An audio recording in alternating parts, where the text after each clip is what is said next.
This record is dedicated to children of all ages who love railways and share the ambition of being engine drivers.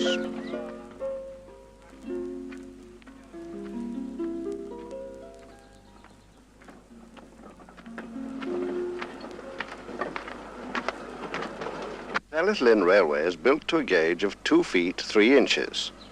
This is unusual, as the more common gauge for Welsh narrow gauge railways is 1 foot 11.5 inches. The 2 foot 3 was probably adopted because it was the gauge of the rails and wagons already in use in the slate quarries. The same gauge was used at the quarries at Upper Corris, served by the Corris Railway, now defunct. This has been fortunate, as some of the Corris stock is now in use on the Talyllyn.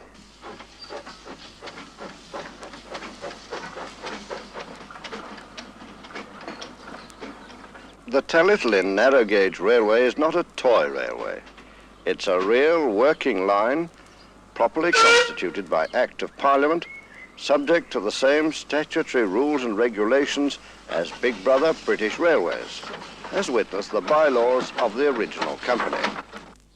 Bylaws and regulations made by the Talyllyn Railway Company for regulating the travelling upon the Talyllyn Railway. No passenger will be allowed to enter any carriage used on the railway or to travel therein upon the railway without having first paid his fare and obtained a ticket. Each passenger on payment of his fare will be furnished with a ticket specifying the class of carriage and the distance for which the fare has been paid, which ticket such passenger is to show when required by the guard in charge of the train, and to deliver up before leaving the company's premises upon demand to the guard or other servant of the company duly authorized to collect tickets. Any person travelling without permission in a carriage of superior class to that for which he has obtained a ticket is hereby subjected to a penalty not exceeding 40 shillings. Smoking tobacco is strictly prohibited both in the carriages and in the company's stations. Every person smoking tobacco in a carriage or station is hereby subjected to a penalty not exceeding 40 shillings. And every person persisting in smoking tobacco in a carriage or station, after being warned to desist by the guard in charge of the train or any officer of the company, shall, in addition to incurring a penalty not exceeding 40 shillings, be immediately, or if travelling at the first opportunity, removed from the company's premises. Any person found in a carriage or station in a state of intoxication or committing any nuisance or otherwise willfully interfering with the comfort of other passengers is hereby subjected to a penalty not exceeding 40 shillings and shall immediately, or if travelling at the first opportunity, be removed from the company's premises. No passenger shall be permitted to ride on the roof, steps or platform of any carriage, and any person persisting in doing so, after being warned to desist by the guard in charge of the train or any officer of the company, is hereby subjected to a penalty not exceeding 40 shillings. Dogs will not be suffered to accompany passengers in the carriages, but will be conveyed separately and charged for. Given under the common seal of the Talyllyn Railway Company the 10th day of June 1867, the Lords of the Committee of Her Majesty's Privy Council for Trade and Foreign Plantations hereby signify their allowance and approval of the above bylaws and regulations, signed by order of the Lords of the said Committee, one of the Secretaries of the said Committee.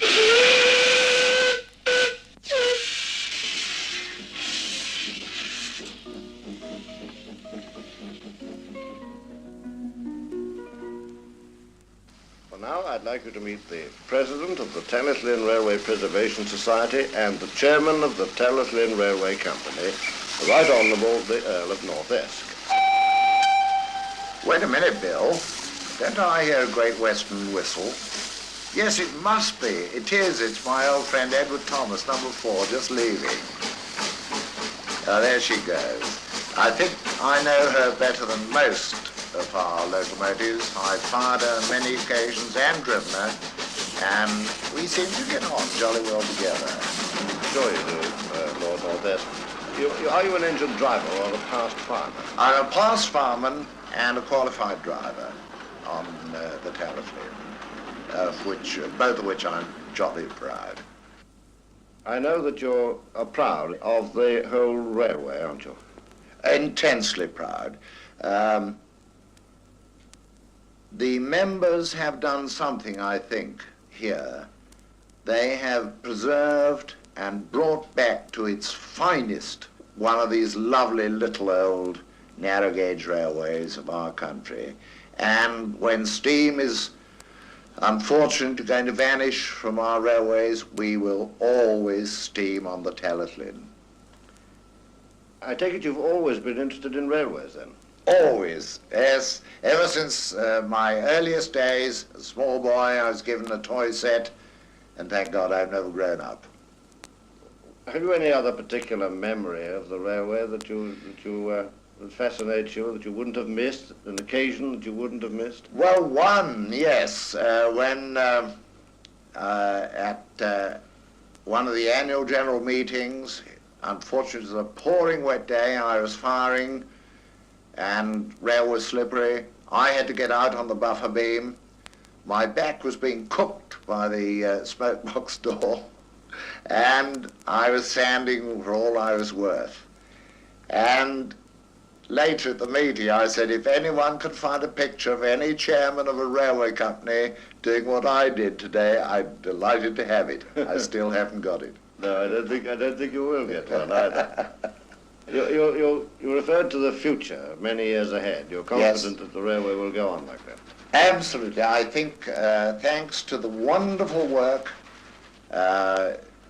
in the way of producing finance, and primarily in the hard work, the real hard work of all the members, the Talyllyn Railway was safe for posterity.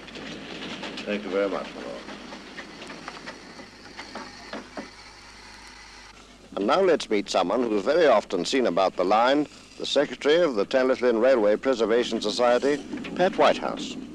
Well, Bill, this is certainly a tremendous difference from the day when we first opened the railway as far as the society was concerned, which was what? Let's see, Whit Saturday, 1951. Excuse me, Coppin, that's a smoke coming out of Edward Thomas. Of course, Edward Thomas is a very special engine. She's really our newest engine. She was built in 1921, and she's a real workaday engine. As you see her, she's got a very flat, funny-looking chimney, quite a peculiar-looking thing. Now, this is the design of an Austrian professor. It's called a Giesel ejector chimney, which is a very modern device which helps us to save coal and makes the running, the actual running of the engine from the cylinder back pressure point of view very much easier, so that she's now a much more economical engine than she used to be. So you can see that through this gift, and it was a gift to us from Austria, a typical thing, we've now got one of the most modern and up-to-date engines there is in the whole of the British Isles as far as steam engines are concerned. Within sight and sound of the narrow gauge line he served for so many years, a former manager and present director of the Talyllyn Railway is still living, and at 83 years of age looks back with pride and affection on the little line now so safely preserved for the future. Here is Edward Thomas. They have named one of the engines after me, Edward Thomas. That's a nice compliment. Which is running now, yes. Do you ever go on it now? Very seldom. Very seldom. Do you like to see it, I'm sure, don't you? Oh, yes, I see it every day. I live close by. Yes, yes. Yes. Any particular day that you remember when things all went wrong or went right or something? Can you think of anything in particular? Well, I don't know, but I can tell you, I can give you a little incident that happened to one of the engines, the old Dolgoch engine. It was the custom when the late Sir Haydn Jones was returned Liberal MP from Ironshire to run a special train from Talyllyn to Abergnorwyn to bring the Liberals down from Abergnorwyn and the district. And of course, that day, they were all Liberals. I remember one occasion when Sir Haydn was returned, the old driver thought he had a brainwave. And he decided to add an additional whistle to Dolgoch. so that the old engine would have 2 whistles instead of 1. Well, all went well. And at Abergaronwy station, the coaches were all filled up, and about 15 open trucks behind, with men, women and children. Well, as I said, signal was given for the train to start down. It was a great success. But when he drew the regulator to start the engine, it wouldn't move. And he turned to me and he said in Welsh, "Gallai am mwy symud hi. Di hi ddim symud. It won't move." Oh, well, I said, "I know what is the matter." "Well, what is it?" he said. "The whistles," I said, "have used up all the steam." You'll have to wait until it gets up steam again. That's wonderful. My family has been connected with the railway for about 100 years. It must be very, very satisfying to you, though, having known it so many years, to see it running well today. Oh, yes. And the number of passengers is growing rapidly each year now. Yes.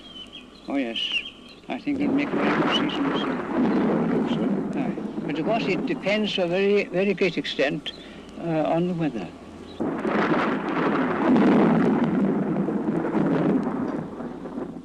Ah, the Welsh weather. But then Wales, like Scotland, Switzerland, in fact anywhere where the mountains gather the clouds to fill the watersheds, is subject to the vagaries of sudden storms. But whatever the weather, and despite the open coaches, Talyllyn last year carried over 70,000 passengers during the season. It was very good to hear old Edward Thomas's voice again, because Edward Thomas is really the father of the railway as far as we're concerned. OK, Bill, let's go and have a look around the shed and see what we can find, shall we? I'd like to, Just sir. round the corner here. Ah, here's Bill Faulkner. Now, Bill's I call him the gaffer, really. He's the engineering director of the railway. He's the engineering king of the society, and without Bill, the railway just wouldn't run. You must be a busy man, Mr. Faulkner. Yes, I am, Mr. Hartley. We've got a very busy morning this morning. As you see, we've 3 engines in steam, and we hope to have quite a big crowd to take up the valley this afternoon. And in a man's world here at Pendray, one of the coaches is being painted, and there's a lady working on it. Miss, can we identify you? Mrs. Monica Showell, Wolverhampton. Yeah. This is a new job for you, or why are you here? Well, you might say that I married into the society. My husband practically made it a condition of engagement that I should also become a member. What do you think is the particular fascination? Well, of course, I'm not very knowledgeable about railways, but even to someone like myself, there is an intense fascination about a historic little line like this, and the rolling stock and the locos, and to keep it going is a wonderful aim to work for. The booking office is already busy. People asking questions, buying souvenirs, postcards. Pat Whitehouse has a good story about these.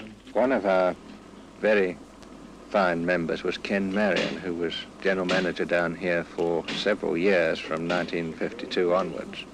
And he used to see to it that everybody was properly refreshed. As you see here in the booking office, we've got a lot of postcards for sale. And during Ken's time, the maximum number of different postcards was 31. But if you came in on a Sunday to work or late in the evening to work and asked Ken for a postcard number 32, you could guarantee that he'd open the cupboard and underneath in the shelves there was a bottle of Double Diamond. The chairman of the Talyllyn Urban District Council, Councillor R.O. Griffiths, is another man whose association with the Talyllyn reaches back for 2 generations. Mr. Griffiths, as chairman of the Talyllyn Urban District Council, the relations between you and the Talyllyn Railway are very good, aren't they? They certainly are, yes. And is it true that the council itself is a member? The council is a member, and they've also contributed lump sums towards the effort of the Preservation Society. The railway brings a lot of people. Certainly. Our experience is that we get more inquiries from the Talyllyn Railway Guide than any other guide we advertise in. You've known the railway all your life, haven't you? Practically all my life, and I'm 60 now. Many a time went up on the engines, and more than once got into trouble by running one engine out of the shed when it was in steam. Yourself? Yes. That was the way for a boy to play trains. That's right, yes, sir. When you look back, Bill, it's difficult to realise just how much work has gone into this railway since 1951. We've literally had to rebuild and remake 7 miles of railway. And the whole of this has had to be done by money raised, by donations and by subscriptions and by gifts. One of the things we do intend to do as soon as possible is to extend the railway from Abergynolwyn up to Bryn Eglis, which is a beauty spot at the bottom of the first of the inclines which ran up to the old quarry. We are quite definitely doing everything we can. In fact, we have to, by the rules of the whole organisation, to keep the Victorian character of the Talyllyn Railway and, in effect, preserve a little bit of yesterday for the pleasure of tomorrow. And back at Pendray, the old lady has put on her train in readiness for the afternoon's work. A gay old lady, rocking and rolling, ready to lead her stock on ready dance. Being a privileged person, I'm standing on the footplate of the old lady. We've been driven by Herbert Jones. Herbert, you've got a big connection with the railway, haven't you? Yes, but let's go inside. It's a bit quieter in there and on the footplate.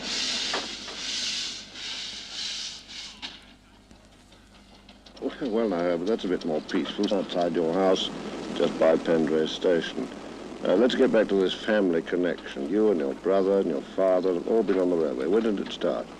Well, my grandfather was here for 25 years, and my father has been working as a driver for 10 years and with the company in the quarry for 14.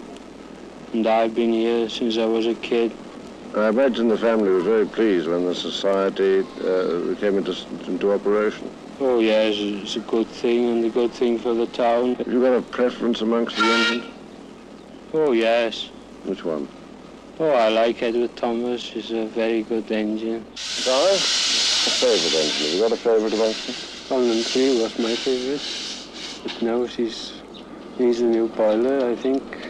She's the one that's out of action for the time being? Yes. It's nice to see her back. Well, I rode on her just before she went away, so I'm hoping I can have the first trip up the line with her again. I feel sure you will. Yes. If your brother doesn't beat Strib. Now, Herbert, how about saying something in Welsh, a sort of word of welcome? Wel, dyma un dwy gair yn Gymraeg, a gobeithio y trafeiliwch ar y lein fach ar ôl clywed y record hon. What was that? Well, here I am speaking in Welsh and hoping that you will travel on the railway after hearing this record.